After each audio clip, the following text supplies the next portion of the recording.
It is August 23rd. Welcome on into Daily Cards Live here on ClaibsOnline.com. I'm Joe Roderick, joined alongside by Bob Ramsey. Rammer, it's another off day another Monday off day for the Cardinals. So we sit here, we look back at what happened this weekend, and however, if you want to look at it from my perspective or your perspective, both, I mean, the Cardinals didn't win enough games this weekend. I wanted them to win 3. You would have been happy with just 2. Yeah, their margin of error is so slim that they're generally not hitting anyway. We've known that. It's going back into the winter that it's not an offensive ball club.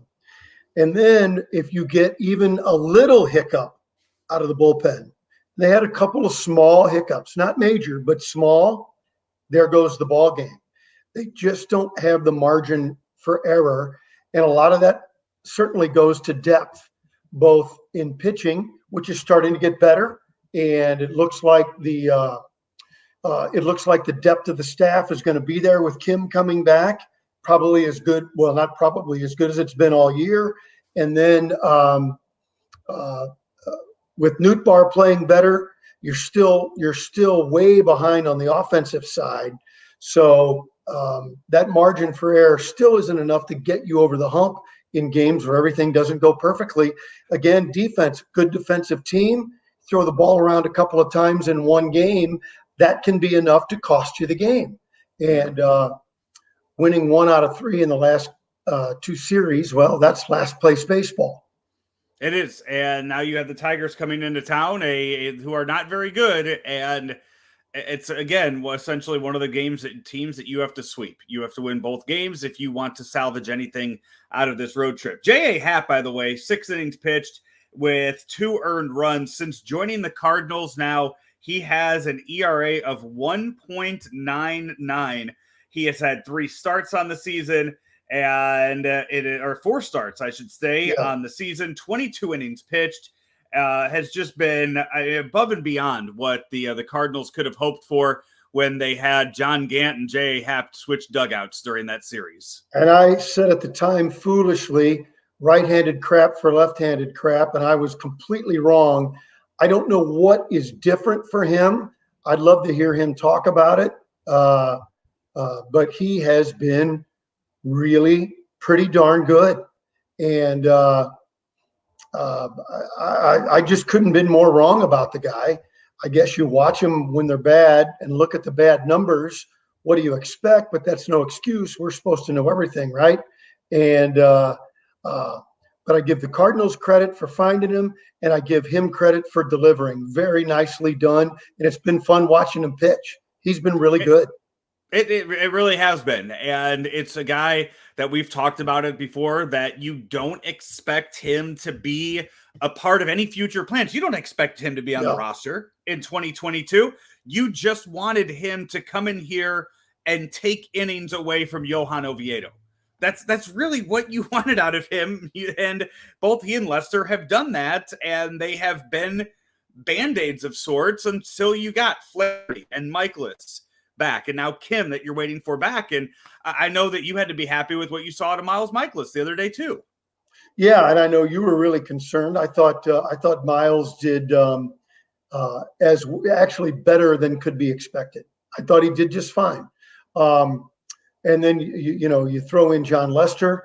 I think he's been okay, but probably as good as you could hope for.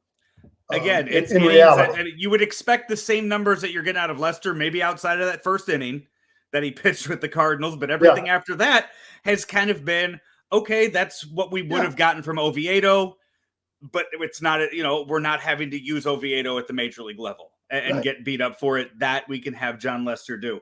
So this past weekend, you saw the Cardinals, while losing 2 out of 3 games, get shut out on Friday. Don't do anything really offensively. I mean, 4 runs in the game on Saturday, just kind of sprinkled around here and there. And then only 3 runs in the win yesterday.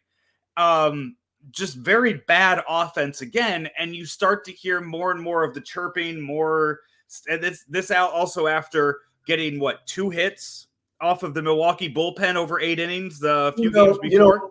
There's somebody gosh, I can't think of who it is. Going back to last winter, it talked about how bad the offense is. I can't. Do you remember who that was? I can't.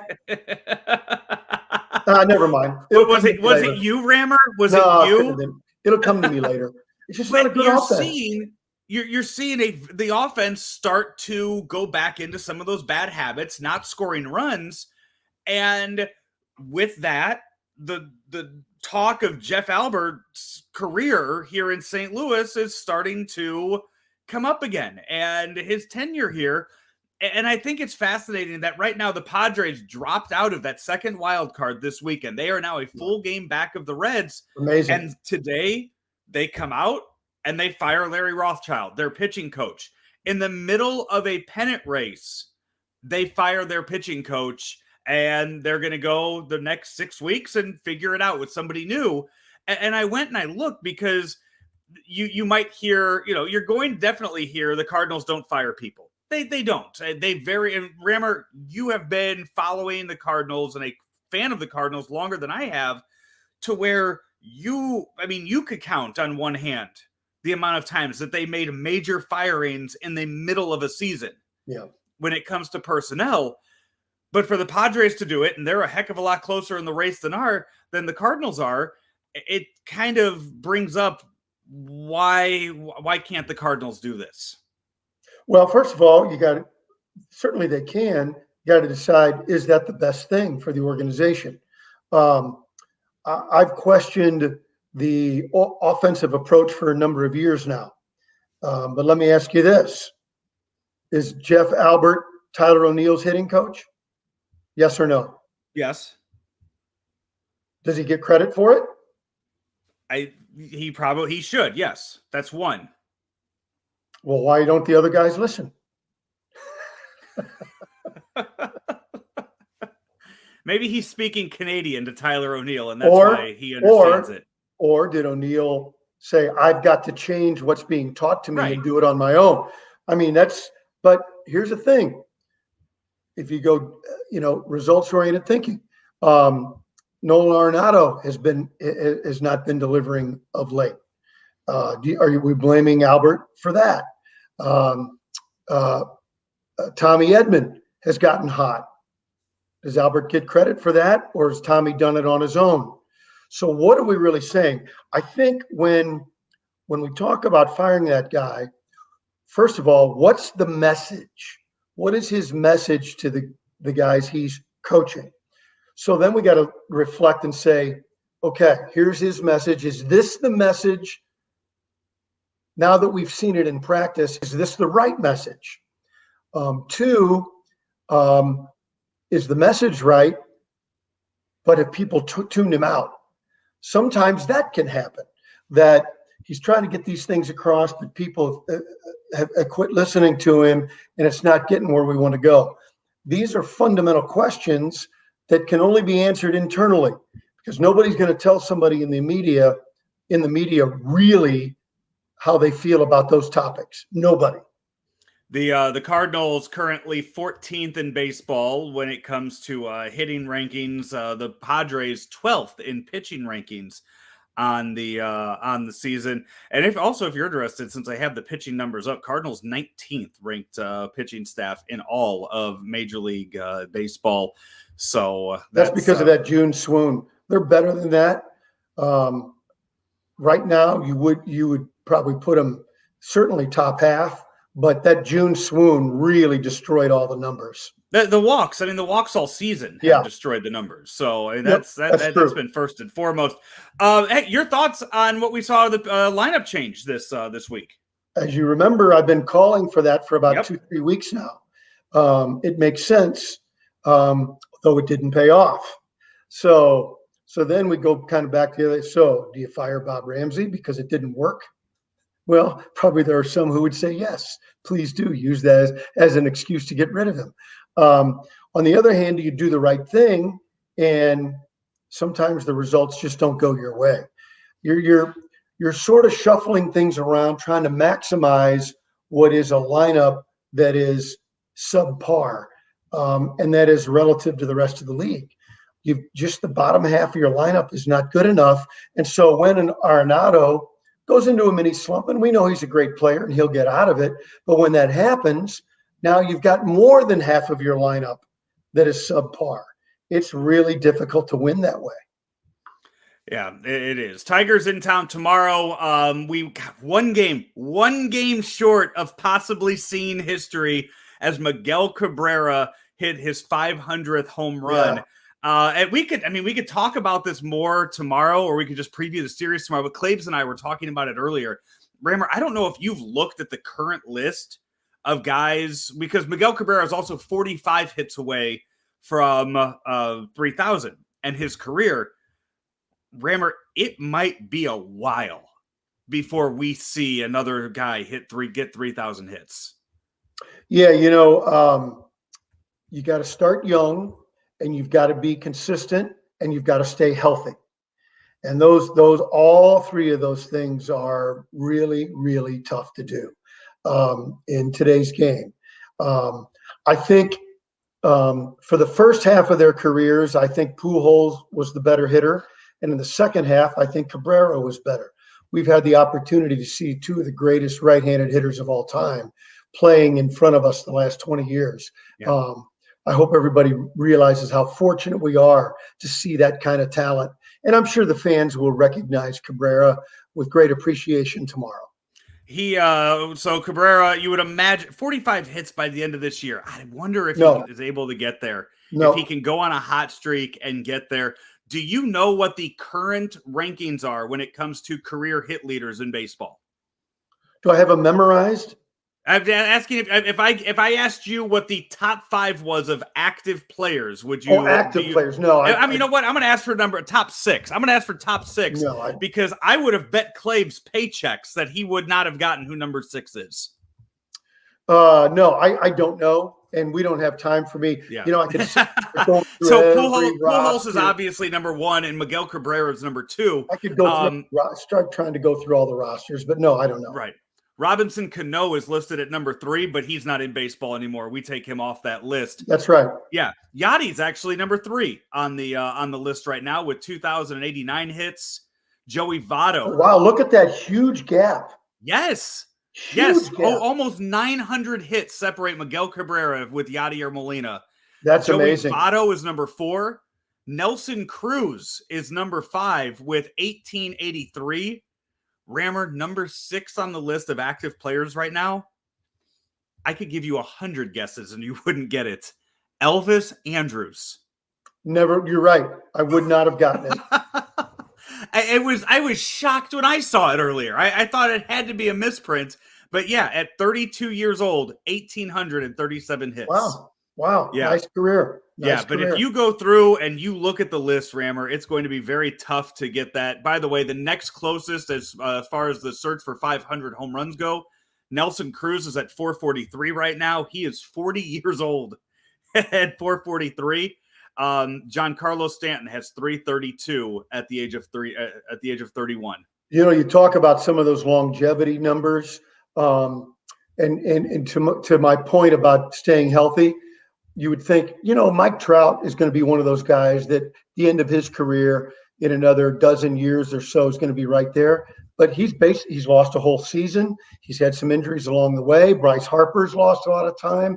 So even the guys that are truly great that we can argue have the same amount of talent as some of the guys at the top of those lifetime lists, injury just sucks it away and you can't make it up. You talk about the missed season being injured this year, but also how many guys, those guys on the list, Nelson Cruz, where would his numbers have been with 100 extra games last year?